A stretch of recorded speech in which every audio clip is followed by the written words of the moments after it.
तो first chapter हमारा class 9 का है मैटर इन आवर सराउंडिंग। ठीक है, तो चलिए इसको खूब डिटेल में पढ़ेंगे इस वीक में हम। लास्ट वीक में हमने सेकंड चैप्टर पढ़ लिया था, तो अब हमारा ये फर्स्ट चैप्टर स्टार्ट हो रहा है। ठीक है, तो अब देखिए सबसे पहले आ रहा है मैटर इन आवर सराउंडिंग, मतलब हमारी सराउंडिंग में क्या क्या मैटर मौजूद है। जो भी मैटर है हमारी सराउंडिंग में, क्या उसकी प्रॉपर्टीज़ हैं, क्या है वो, उसके बारे में हम जानेंगे। मैटर इन आवर सराउंडिंग, तो थोड़ा सा इसको आप समझने के लिए मेरा एक पहले से वीडियो पड़ा हुआ है, उसको आप देख लीजिएगा हमारे चैनल पर, तो उसके बाद आपको यहाँ थोड़ा अच्छे से समझ में आएगा। तो चलिए स्टार्ट करते हैं। मैटर इन आवर सराउंडिंग, देखते हैं क्या बात कर रहा है इस चैप्टर में, किसके बारे में हम बात कर रहे हैं। तो देखिए सबसे पहले यहाँ बताया जा रहा है कि जैसे हम अपने सराउंडिंग में चारों तरफ देखते हैं, बहुत सी चीज़ें हम देखते हैं, अलग अलग शेप की, साइज़ की, टेक्सचर की, बहुत कुछ देखते हैं, है ना। सब कुछ जो भी इस यूनिवर्स में है वो सब कुछ किससे बना हुआ है, एक मटेरियल से बना है जिसको साइंटिस्ट ने उसका नाम दिया है मैटर। तो सब कुछ जितनी भी चीज़ें इस यूनिवर्स में, टेबल, कुर्सी, किताब, कॉपी, जो भी चीज़ें आप देखते हैं इसमें जो है, तो वो क्या है, मैटर है। साइंटिस्ट ने बोला कि भाई वो मैटर, उसका नाम मैटर रखा गया। चाहे आप कोई चीज़ खाने वाली हो, स्टोन्स हो, क्लाउड्स हो, स्टार्स हो, प्लांट्स हो, कोई भी चीज़ हो, एनिमल्स हो, सब जो भी चीज़ आप देखते हैं, हर चीज़, पानी है, रेत है, हर चीज़ क्या है, मैटर है। और एक और चीज़ हम देख सकते हैं कि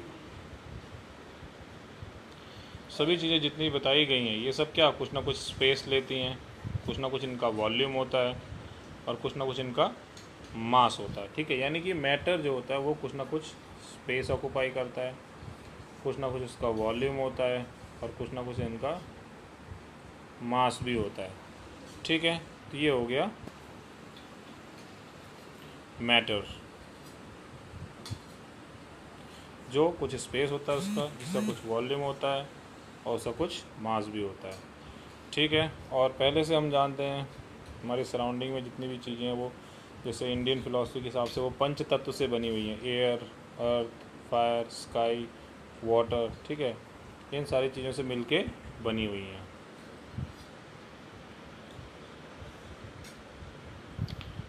मैटर को दो तरीके से क्लासिफाई किया, उनकी फ़िज़िकल प्रॉपर्टी के हिसाब से और उनकी केमिकल नेचर के हिसाब से। ठीक है, तो आपको याद रखना है मैटर को दो तरीके से क्लासिफाई किया गया है। कैसे, उनकी फ़िज़िकल प्रॉपर्टीज़ के हिसाब से और उनकी केमिकल एस्पेक्ट्स के हिसाब से। तो फिज़िकल प्रॉपर्टी और केमिकल प्रॉपर्टी के हिसाब से मैटर को क्लासिफाई किया है। ठीक है, अब आ रहे हैं हम फिज़िकल नेचर ऑफ मैटर। जब फिज़िकल नेचर ऑफ मैटर की बात हो रही है तो सबसे पहले क्या है, matter is made up of particles. जब हम फिज़िकल नेचर ऑफ मैटर की बात कर रहे हैं तो आपको ये जानना है कि मैटर क्या है। मैटर हमेशा किसका बना हुआ है, पार्टिकल्स का बना हुआ है। तो matter is made up of particles. ठीक है, मैटर किससे बना हुआ है, पार्टिकल से बना हुआ है। ठीक है ना, मैटर किससे बना हुआ है, पार्टिकल से बना हुआ है। ये इंपॉर्टेंट चीज़ आप जान लीजिए कि जितना भी मैटर है वो सब पार्टिकल से बना हुआ है। ठीक है,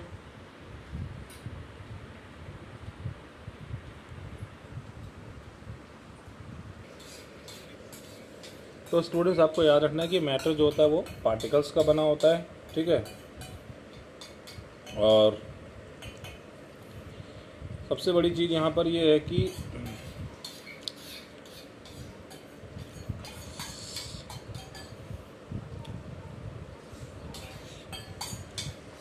अब यहाँ पे एक एक्टिविटी बता रहा है करने के लिए। यहाँ पहले बताया गया भाई कि माना गया था पहले जो है कि मैटर जो होता है वो कैसा होता है, ब्लॉक ऑफ वुड की तरह होता है। और किसी ने बोला कि भाई मैटर जो है वो पार्टिकल्स की तरह होता है, जैसे कि सैंड के पार्टिकल्स होते हैं। तो एक एक्टिविटी करके यहाँ पे देखेंगे, बोल रहा है कि भाई क्या है मैटर, कैसा होता है। ठीक है, एक्टिविटी में क्या कर रहा है, एक बीकर लेना है, उसमें थोड़ा सा वाटर डालना है, सॉल्ट डालना है या शुगर डालना है, उसको अच्छे से मिलाना है। ठीक है, फिर समझना है कि उसमें क्या होता है। तो आपको पता है भाई चीनी या अगर हम नमक पानी में मिलाएंगे तो क्या होता है तो क्या पाते हैं हम, चीनी या नमक उसमें घुल जाता है। अब ये मान लो भाई मैटर पार्टिकल से बना होता है, तो मान लो सॉल्ट या शुगर है, तो वो सारा क्या होता है, जाके वाटर में घुल जाता है। तो मैटर किसका बना है, पार्टिकल्स का बना है। तो चीनी की जो पार्टिकल्स है वो जाके वाटर के पार्टिकल्स में घुल गए, या नमक के जो पार्टिकल्स है वो जाके वाटर के पार्टिकल में घुल गए। देखिए ये बीकर है, इसमें हमने वाटर लिया, फिर सॉल्ट डाला, उसको हिला दिया, तो वाटर और सॉल्ट देखिए आपस में सब अच्छे से मिल गए। यहाँ पे देख सकते हैं ये सारे पार्टिकल्स आपस में क्या हो गए, घुल मिल गए। तो वाटर और सॉल्ट दोनों क्या हो गए, आपस में घुल मिल गए। ठीक है, तो ये हो गया हमारा किस तरह से मैटर एक दूसरे में आपस में घुल मिल गए। ठीक, तो क्या बोल रहा है, when we dissolve salt in water, जब हम सॉल्ट को डिज़ोल्व करते हैं वाटर में, तो जो पार्टिकल्स होते हैं सॉल्ट के वो स्पेस में घुस जाते हैं। किसके, वाटर के बीच में जो स्पेस होता है उसके अंदर घुस जाते हैं। ठीक है, यहाँ देखिए दिया हुआ है। तो जो सॉल्ट होता है, सॉल्ट के पार्टिकल्स जो हैं वाटर के पार्टिकल्स के स्पेस के बीच में घुस जाते हैं और पूरा अच्छे से डिज़ोल्व हो जाते हैं और एक सॉल्यूशन तैयार कर देते हैं। तो आपने क्या देखा इसमें, ये जो देखा ना कि भाई आपस में सॉल्ट और वाटर जो है दोनों आपस में क्या हो गए, घुल गए। देखिए सॉल्ट और वाटर दोनों आपस में क्या हो गए, घुल गए, है ना। तो ये होता है, देखिए। ठीक है, तो यही आपको समझना है इसमें। एक पॉइंट होगा कि जो भाई मैटर वो किसका बना होता है, पार्टिकल्स का। अब ये जानना है कि कितने स्मॉल होते हैं ये पार्टिकल्स ऑफ मैटर। इसके लिए एक्टिविटी बता रहा है कि 2 से 3 क्रिस्टल्स लेने हैं पोटेशियम परमैंगनेट के और डिज़ोल्व करना है 100 ml वाटर में। ठीक है, तो अब हम जानने वाले हैं कि भाई कितने स्मॉल पार्टिकल्स हो सकते हैं मैटर के। इसको देखो हमने क्या किया, डिज़ोल्व किया इसमें सब कुछ। ठीक है, अब पता लगाने की कोशिश कर रहे हैं कितने स्मॉल होते हैं पार्टिकल्स ऑफ मैटर। आप कितना भी डाइल्यूट करते जाइए, देखिए इस फिगर में आप देख सकते हैं धीरे धीरे इसको हम डाइल्यूट करते जा रहे हैं, थोड़ा और पानी मिला रहे हैं। पहले 100 ml में किया, फिर और 100 ml, फिर 100 ml मिलाते 10 ml मिलाते भी देख रहे हैं कि ये धीरे धीरे डाइल्यूट हो रहा है, लेकिन इसमें कलर बना हुआ है। इस एक्सपेरिमेंट से ये पता लगा कि फ्यू क्रिस्टल्स, केवल जो होते हैं कुछ ही क्रिस्टल्स होते हैं पोटेशियम परमैंगनेट के, वो पूरा कलर चेंज कर देते हैं 1000 लीटर पानी का। तो हम ये कह सकते हैं कि बहुत सारे टाइनी पार्टिकल्स होते हैं, बहुत छोटे छोटे पार्टिकल्स होते हैं एक ही क्रिस्टल में, मतलब एक ही दाने में। तो एक ही क्रिस्टल में, एक ही दाने में बहुत छोटे छोटे पार्टिकल्स होते हैं पोटेशियम परमैंगनेट के, जो अपने आप को डिज़ोल्व करते रहते हैं बहुत ही स्मॉलर पार्टिकल्स में। ठीक है, तो एक ही क्रिस्टल में बहुत सारे पार्टिकल्स होते हैं और अल्टीमेटली एक ऐसी स्टेज आ जाती है कि भाई हम पार्टिकल को फर्दर डिवाइड नहीं कर पार्टिकल्स में। तो एक ऐसी स्थिति आ जाती है जब हम पार्टिकल्स को और आगे डिज़ोल्व नहीं कर, मतलब तोड़ नहीं सकते। मतलब कि मान लो हमने स्टार्ट किया था एक इतने बड़े पार्टिकल्स से, तो ये टूटते लास्ट में इतना बड़ा मान लो बच गया। ठीक है, तो जब ये इतना बड़ा बच गया है तो ये सबसे छोटा है, इसके बाद और ब्रेक नहीं होगा। तो इस तरह से हम कह सकते हैं पार्टिकल्स बहुत छोटे होते हैं, बहुत ही टाइनी पार्टिकल्स होते हैं, बहुत ही छोटे पार्टिकल्स होते हैं मैटर के। ठीक है, जैसे देखिए डिटॉल आप लेते हैं, पानी में डालते हैं तो थोड़ी बहुत उसकी महक रह ही जाती है, चाहे जितना उसको उसमें कितना ही पानी मिलाती जाओ।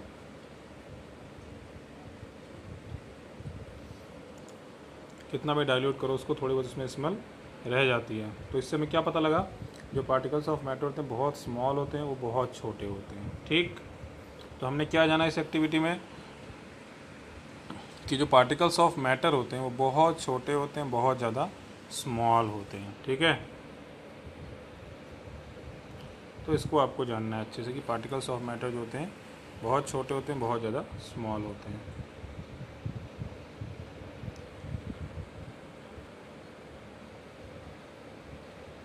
अब इसके बाद आ रहा है characteristics of particles of matter. भाई हमने जाना कि भाई मैटर किससे बना होता है, पार्टिकल से बना होता है। तो पार्टिकल्स ऑफ मैटर के कैरेक्टरिस्टिक क्या हैं, वो पार्टिकल्स कैसे रहते हैं, तो जानना है ये कि भाई particles of matter have space between them. आपको पता होना चाहिए कि जो पार्टिकल होते हैं मैटर के, उनके बीच में क्या होता है, स्पेस होता है। ठीक है, जैसे मान लीजिए हमने एक पानी और चीनी का घोल बनाया था, तो चीनी जो है पानी के बीच में घुस जाती है, या नमक जो है पानी के बीच में घुस जाता है। तभी तो घुस जाता है जब दोनों के पार्टिकल्स में स्पेस होगा।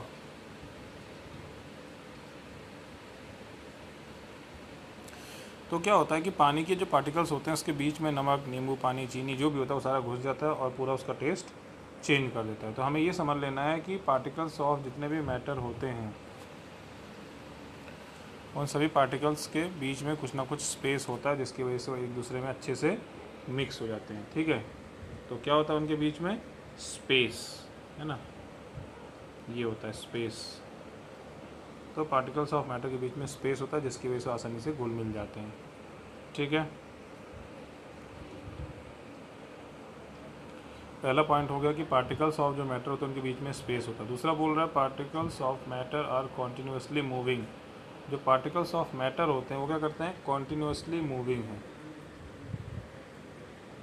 मतलब ये लगातार मूव करते रहते हैं। ठीक है, तो अब हमें ये समझना है कि जो पार्टिकल्स ऑफ मैटर है वो रुकते नहीं हैं, वो इधर उधर मूव करते रहते हैं। ठीक, ये दूसरा पॉइंट हो गया। पहला तो हो गया उनके बीच में स्पेस होता है, दूसरा ये होगा कि ये कॉन्टिन्यूसली इधर उधर मूव करते रहते हैं। ठीक, ये एक्टिविटी वगैरह आप पढ़िएगा, समझिएगा, इसमें यही बताया गया है कि कैसे पार्टिकल्स ऑफ मैटर मूव करते रहते हैं। ठीक है, तो हम ये कंक्लूड करते हैं इस एक्टिविटी से, क्या कंक्लूड करते हैं भाई, कि जो पार्टिकल्स ऑफ मैटर होते हैं वो कॉन्टिन्यूसली मूव करते हैं और उनके पास क्या होता है? उनके पास बहुत ही इम्पोर्टेंट चीज़ होती है एक, वो है क्या? उनके पास होती है काइनेटिक एनर्जी, क्योंकि वो मूव कर रहे हैं तो मूविंग चीज़ों में क्या होती है? काइनेटिक एनर्जी होती है, याद रखना। ठीक है, तो जो भी पार्टिकल्स ऑफ मैटर हैं वो कॉन्टिन्यूसली मूव करते हैं और उनके पास काइनेटिक एनर्जी होती है। तो जो भी मूविंग चीज़ होती है उसमें काइनेटिक एनर्जी होती है। और जैसे ही हम टेम्परेचर को बढ़ा देते हैं, जैसे ही टेम्परेचर को बढ़ाते हैं तो क्या होता है? पार्टिकल्स और तेज़ी से मूव करते हैं। तो यानी कि जो मैटर के पार्टिकल्स होते हैं टेम्परेचर बढ़ाने पर वो तेज़ी से मूव करने लगते हैं। ठीक है, तो आपको दिमाग में ये बिठा के रखना है कि जो पार्टिकल्स ऑफ मैटर होते हैं वो कॉन्टीन्यूसली मूव करते हैं और मूवमेंट की वजह से ही उनके पास काइनेटिक एनर्जी होती है। और अगर इनका टेम्परेचर बढ़ाया जाए मैटर का तो पार्टिकल्स और तेज़ी से मूव करने लगते हैं। तो हम ये भी कह सकते हैं कि टेम्परेचर इंक्रीज़ करने से जो काइनेटिक एनर्जी होती है वो भी इंक्रीज़ हो जाती है। तो यानी कि जो पार्टिकल्स ऑफ मैटर होते हैं अगर उनका टेम्परेचर बढ़ाया जाए तो उनकी काइनेटिक एनर्जी भी बढ़ जाएगी। ठीक है, उसके बाद है कि हम ये भी देखते हैं कि भाई इंटरमिक्सिंग होती है और वो एक दूसरे के स्पेस जो होते हैं उनके बीच में उसमें घुस जाते हैं। और इस तरह की प्रोसेस को हम क्या बोलते हैं? देखिए यहाँ साफ साफ दिया हुआ है कि जो इंटरमिक्सिंग होती है पार्टिकल्स की, the intermixing of the particles of two different types of matter on their own is known as diffusion. जब दो डिफरेंट टाइप ऑफ मैटर के जो पार्टिकल्स होते हैं एक दूसरे के साथ इंटरमिक्स होते हैं, एक दूसरे में जब वो घुल जाते हैं तो इसको हम क्या बोलते हैं? इसको बोलते हैं डिफ्यूजन। क्या बोलते हैं इसको? डिफ्यूजन। तो डिफ्यूजन वो प्रोसेस है जिसमें दो मैटर के पार्टिकल्स एक दूसरे में आसानी से डिफ्यूज हो जाते हैं, आसानी से घुस जाते हैं, आसानी से मिक्स हो जाते हैं। इंटरमिक्स होना ही डिफ्यूजन कहलाता है। ठीक है, तो जो पार्टिकल्स ऑफ मैटर है वो एक दूसरे में डिफ्यूज हो जाते हैं, एक दूसरे में इंटरमिक्स हो जाते हैं और हीट करने पर डिफ्यूजन और फास्ट हो जाता है। ठीक है, हीट करने पे क्या होता है? हीट करने पर डिफ्यूजन जो होता है वो फास्ट हो जाता है। तो आपको याद रखना है कि हीट पर डिफ्यूजन जो है मैटर के बीच में फास्ट होता है। ठीक, एक और पॉइंट आ गया कि जो पार्टिकल्स ऑफ मैटर होते हैं वो अट्रैक्ट करते हैं ईच अदर को, यानी कि एक दूसरे को अट्रैक्ट करते हैं। तो particles of matter attract each other, बहुत ही इंपॉर्टेंट पॉइंट है। क्या है? जो भी पार्टिकल्स ऑफ मैटर होते हैं वो एक दूसरे को अट्रैक्ट करते हैं। मतलब अगर मान लो यहाँ पे एक पार्टिकल और यहाँ पे एक पार्टिकल, तो ये इसको खींचेगा और ये इसको खींचेगा, तो ये दोनों एक दूसरे को हमेशा क्या करेंगे? अट्रैक्ट करेंगे। ठीक है, ध्यान रखिए, एक दूसरे की तरफ एक दूसरे को खींचेंगे। तो आपको ये याद रखना है कि जो पार्टिकल्स ऑफ मैटर है वो एक दूसरे को अट्रैक्ट करते हैं। ठीक, ये एक्टिविटी करके फिर से वही बताएंगे कि भाई कैसे अट्रैक्शन होता है ठीक है ना, तो ये हमें पता लग गया। तो चलिए अब देखते हैं, एक्टिविटी में यही बताया गया है कि एक्टिविटीज़ आप खुद पढ़ेंगे। ठीक है, खुद पढ़ेंगे, समझेंगे, कुछ नहीं समझ में आएगा तो मुझसे पूछेंगे। ठीक है, अब एक्टिविटीज़ से हमें क्या पता लग रहा है कि भाई, अब एक्टिविटीज़ से हमें क्या पता लग रहा है कि जो पार्टिकल्स ऑफ मैटर होते हैं उनके पास कुछ फोर्स एक्टिंग होता है उनके ऊपर, तो उनके बीच में कुछ फोर्स होता है जो उनके ऊपर एक्ट करता रहता है, ठीक है। तो हमें ये पता लग रहा है कि जितने भी पार्टिकल्स ऑफ मैटर हैं उनके पास क्या है, एक फोर्स है जो उनके बीच में एक्ट करता रहता है, और ये फोर्स इन्हें आपस में खींच के टुगेदर रखता है, मतलब इन्हें आपस में एक साथ रखने में मदद करता है। This force keeps the particles together, और ये जो फोर्स है जो एक दूसरे को, सारे पार्टिकल्स को अट्रैक्ट करके रखता है, खींच के रखता है, यही फोर्स इन सारे पार्टिकल्स को एक साथ रखने में मदद करता है। तो हम ये कह सकते हैं कि इन पार्टिकल्स के बीच में एक फोर्स एक्ट करता है, वही फोर्स इन लोगों को एक दूसरे की तरफ खींचता है, और यही फोर्स इन लोगों को एक साथ रखने में मदद भी करता है, ठीक है। और ये जो स्ट्रेंथ होता है इस फोर्स का, कि मतलब कितनी ताकत का फोर्स है, कितने जूल का फोर्स है, कितना इसका अट्रैक्शन है, कितनी पावर इसमें, ये डिपेंड करता है अलग अलग मैटर में। तो अलग अलग मैटर में ये फोर्स ऑफ अट्रैक्शन भी अलग अलग होता है, ठीक है। तो हमने ये जाना कि पार्टिकल्स के बीच में फोर्स ऑफ अट्रैक्शन होता है, और ये फोर्स ऑफ अट्रैक्शन ही उन्हें एक साथ बांध के रखता है, और ये अलग अलग मैटर में अलग अलग होता है, ठीक है। अब ये क्वेश्चन आंसर से, ये सारे क्वेश्चन आंसर्स आपको खुद करने हैं, ठीक है, अच्छे से। आप गूगल से, इंटरनेट से, यूट्यूब से, कहीं से भी, किताब से, किताब में आप अच्छे से पढ़ें तो सब कुछ किताब में मिल जाएगा, ढूंढ के आपको खुद करना है। हाँ, कोई क्वेश्चन आंसर नहीं समझ में आ रहा है, उसका मतलब नहीं समझ में आ रहा है, तो वो आप मुझसे पूछिएगा, ठीक है। अब देखिए दूसरा टॉपिक यहाँ पे आ रहा है स्टेट्स ऑफ मैटर। बहुत इंपॉर्टेंट चीज़ आ रही है कि स्टेट्स ऑफ मैटर क्या होता है।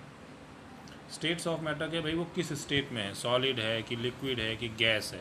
तो मेनली हमें पता है मैटर की 3 स्टेट्स होती हैं, कौन कौन सी, सॉलिड, एक लिक्विड और एक गैस। तो सारे जितने भी मैटर अपनी दुनिया में हम देखते हैं, या तो वो सॉलिड है, या तो लिक्विड है, या तो गैस है। और ये तीनों स्टेट क्यों बनती हैं, क्योंकि उनकी जो मैटर की जो पार्टिकल्स होते हैं उनकी कैरेक्टरिस्टिक्स जो होती हैं वो अलग अलग होती हैं।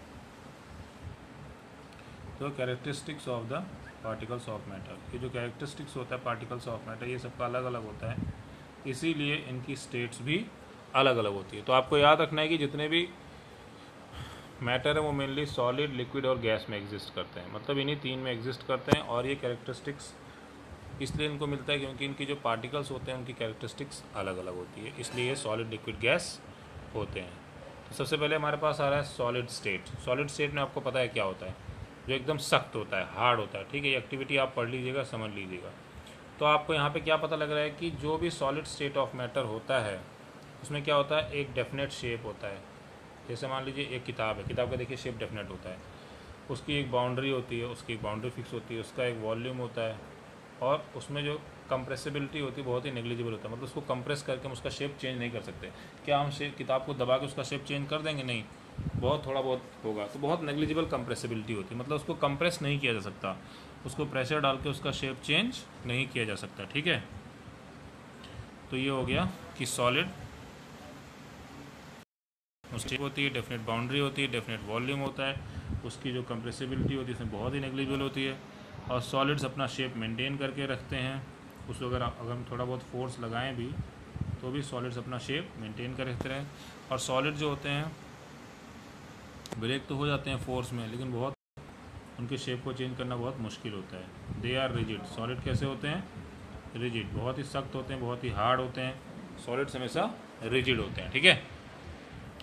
तो आप इसको देख लीजिए, कंसिडर द फॉलोइंग, जैसे रबर बैंड है, उसको खींचो लेकिन फिर अपनी शेप में दोबारा आ जाता है। तो ये सारी चीज़ें आप देख लीजिएगा, सॉलिड ये सारी चीज़ें, ठीक है। अब देखिए यहाँ पे क्या दिया है कि भाई जो भी मान लीजिए शुगर, उसका शेप देखिए फिक्स होता है, कहीं भी रखें उसका शेप हमेशा फिक्स रहता है। तो कहने का मतलब है कि सॉलिड का शेप फिक्स होता है। ये सारे पॉइंट्स आप पढ़ लीजिएगा, वही एग्जांपल बताया हुआ है यहाँ पे। जैसे मान लीजिए स्पंज, उसमें माइन्यूट होल्स होते हैं जिसमें एयर ट्रैप होती है, उसको प्रेस करते हैं तो एयर उसकी बाहर आ जाती है, उसको हम कंप्रेस कर लेते हैं, ठीक है। तो ये स्पंज के केस में होता है। स्पंज के केस में क्या होता है, उसमें माइन्यूट होल्स होते हैं। स्पंज होता है ना जो पानी ऑब्जॉर्ब कर लेता है, उसमें माइन्यूट होल्स होते हैं। तो इसमें एयर ट्रैप होती है, उसको हम दबाते हैं तो जो इसमें जो एयर ट्रैप्ड होती है, जो इसमें एयर जो बंद होती है वो एयर बाहर निकल जाती है और उसको हम कंप्रेस कर पाते हैं। शुगर का क्रिस्टल हो, सॉल्ट का क्रिस्टल हो, उसका शेप देखिए फिक्स होता है, चाहे उसको हाथ में रखें, चाहे प्लेट में रखें, चाहे जार में रखें। तो ये सिंपल सी चीज़ है। सॉलिड आप जानते हैं, जो भी चीज़ सॉलिड आपको पता है क्या होता है, तो उसका शेप फिक्स होता है, उसका साइज़ फिक्स होता है, उसका वॉल्यूम फिक्स होता है, उसमें नेग्लिजिबल कंप्रेसिबिलिटी होती है। ये सारी क्वालिटीज़ किसकी हो गई? सॉलिड की। नेक्स्ट आ रहा है लिक्विड। लिक्विड आपको पता है जो हम पानी पीते हैं, जो भी लिक्विड चीज़ है, ये एक्टिविटी पूरा बता रहा है। तो एक्टिविटी हमने पाया कि भाई इसका देखिए कोई फिक्स शेप नहीं होता है, लिक्विड कोई फिक्स शेप नहीं होता है, उसको जिस भी बर्तन में डालेंगे तो वो उसी में लेता है, लेकिन इसका फिक्स वॉल्यूम होता है। लिक्विड का वॉल्यूम तो फिक्स होता है लेकिन इसका शेप फिक्स नहीं होता। भाई मान लीजिए पानी है, ग्लास में डालेंगे तो वो ग्लास का शेप ले लेगा, जग में डालेंगे तो जग का शेप ले लेगा, कटोरी में डालेंगे तो कटोरी का शेप ले लेगा। तो लिक्विड का जो शेप है वो फिक्स नहीं है। लिक्विड का शेप फिक्स नहीं होता लेकिन उनका वॉल्यूम फिक्स है। हाँ भाई 1 लीटर हो सकता है, 2 लीटर हो सकता है, 100 ग्राम हो सकता है, 200 ग्राम हो सकता है। वो हमेशा कंटेनर का ही शेप ले लेते हैं। ठीक है। लिक्विड जो है फ्लो करता है, चेंज करता है अपनी शेप को, और इनका शेप कोई रिजिड नहीं होता है, तो इसको हम क्या बोलते हैं? फ्लूइड बोलते हैं। इसलिए जिसका शेप कोई रिजिड नहीं होता है वो कंटेनर का शेप ले लेता है, तो इसलिए इसको हम बोलते हैं कि ये क्या है? फ्लूइड है। इसको हम बोलते हैं फ्लूइड। ठीक है। और जैसा हमें पता है कि भाई सॉलिड लिक्विड एक दूसरे में घुस जाते हैं। कैसे घुस जाते हैं? जैसे गैस भी, वो भी डिज़ोल्व होती है वाटर में, क्योंकि भाई इनके बीच में स्पेस होता है। और आपको यही पता है कि भाई जैसे मान लीजिए ऑक्सीजन है, वो हमें जिंदा रहने के लिए बहुत ज़रूरी है। कार्बन डाइऑक्साइड है, वो प्लांट्स के जिंदा रहने के लिए बहुत ज़रूरी है। और जैसे पानी है, पानी में जो ऑक्सीजन डिज़ोल्व होती है वो वहाँ रहने वाले जानवरों के लिए ज़रूरी होती है। जितने भी मतलब एक्वेटिक एनिमल्स हैं वो कैसे ब्रीथ करते हैं? जो भी हवा, जो ऑक्सीजन जो वाटर में डिज़ोल्व होती है वो उसी को यूज़ करते हैं। इसलिए हम ये कंक्लूड कर सकते हैं कि सॉलिड लिक्विड गैस जो होते हैं वो एक दूसरे में डिफ्यूज़ कर सकते हैं और लिक्विड में भी डिफ्यूज़ कर सकते हैं। लिक्विड की सबसे बड़ी खासियत क्या है? देखिए यहाँ दिया है, we may conclude that solid liquid and gas can diffuse in liquid. सबसे बड़ी एक चीज़ हमने ये पाई है कि चाहे सॉलिड हो, चाहे लिक्विड हो, चाहे गैस हो, ये सारे के सारे किस में डिफ्यूज़ हो जाते हैं? लिक्विड में। यानी कि इसमें जाके इंटरमिक्स हो जाते हैं, यानी कि सॉलिड, लिक्विड और गैस ये सारे के सारे जाके मिक्स हो जाते हैं किसमें? लिक्विड में। तो ये रेट ऑफ डिफ्यूजन आ रहा है इसके बाद, तो इसके बाद हम नेक्स्ट क्लास में पढ़ेंगे। आज के लिए इतना ही ठीक है। ठीक है, ये हम आगे पढ़ेंगे थोड़ा सा। तो सिंपल आपने यहाँ तक जान लिया कि किस तरह से सॉलिड्स की क्या प्रॉपर्टी हैं। ठीक है, लिक्विड की क्या प्रॉपर्टी है। लिक्विड का कोई शेप नहीं होता, कोई इसका वॉल्यूम बस फिक्स होता है। तो इस तरह से हमने सॉलिड और लिक्विड को अच्छे से जान लिया। अब नेक्स्ट क्लास में हम इसके आगे पढ़ेंगे पेज नंबर 5 से। ठीक है, तो हमने पेज नंबर 4 तक कर लिया है। 1, 2, 3 और 4, 4 पेज हमने कर लिए हैं। अब इसको आप अच्छे से पढ़िए, समझिए, इसके क्वेश्चन आंसर्स करिए, कोई डाउट हो तो पूछिए। और आप गूगल का, यूट्यूब का, different learning apps, Unacademy learning app है, बायजूस लर्निंग ऐप है, वेदांतु लर्निंग ऐप है, बहुत सारे साइट्स हैं गूगल पे। सबका सहारा लेके अगर आपको कोई आंसर नहीं मिल रहा है तो वहाँ से आप पढ़ के समझ के कर सकते हैं। देखिए सबसे बड़ी चीज़ है समझना। आप कहीं से भी करिए, चाहे मैं लिखाऊँ चाहे आप लिखें, कहीं से भी करिए। अगर आपने क्वेश्चन को नहीं समझा है, क्वेश्चन आंसर को नहीं समझा है, लेसन को नहीं समझा है, उस कंटेंट को नहीं समझा है, तो पढ़ना बेकार है। पढ़ने का सबसे इम्पोर्टेंट पॉइंट है, जो भी कॉन्सेप्ट आप पढ़ रहे हो, एक लाइन हो, एक शब्द हो, उसको समझना ज़रूरी है। अगर आपको समझ के पढ़ रहे हैं तो आप बहुत अच्छा काम कर रहे हैं, नहीं समझ रहे हैं तो सब बेकार है। ठीक है, तो स्टूडेंट्स आपको इतना पढ़ा दिया है, इसको अच्छे से समझ लीजिए, कर लीजिए। कोई डाउट हो तो पूछिए और मिलते हैं हम नेक्स्ट प्रेजेंटेशन में। Thank you.